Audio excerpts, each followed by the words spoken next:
La mort est-elle une délivrance des douleurs ou les douleurs délivrent-elles de la mort? Voici le résumé de l'escalier de mes désillusions écrit par Gary Victor. L'auteur nous démontre plusieurs facettes de la vie de Cole. D'une part, il nous raconte que Cole avait 3 secrets qu'il ne pouvait divulguer à personne.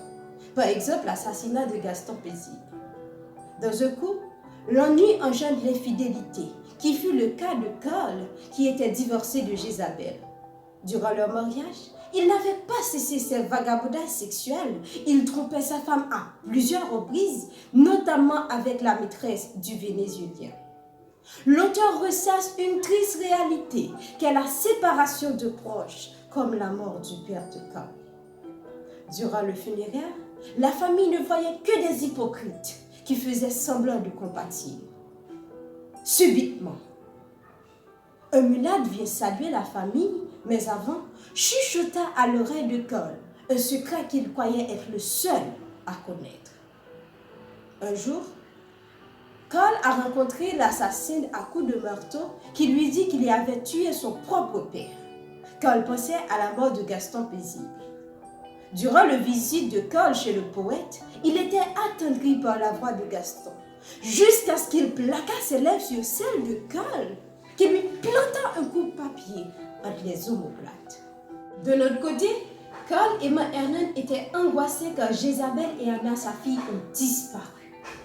D'un coup, il pensait au jour où il a rencontré Jézabel et à ses moments de fidélité.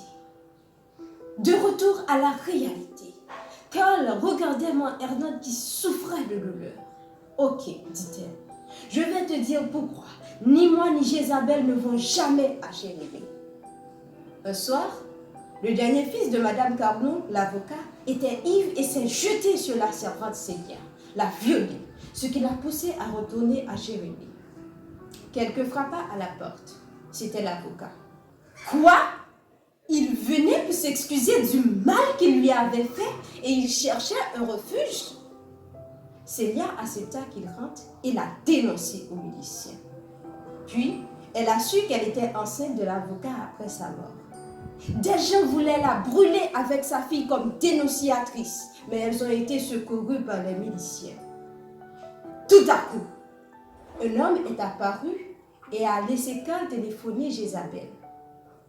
Une femme décroche. Mon Dieu, ce n'était pas Jézabel, mais Délira. Avait-elle survécu au séisme ou pas? Enfin, l'auteur nous démontre que la non-gestion de nos émotions peut pousser des gens à faire quelque chose qu'ils n'oublieront jamais.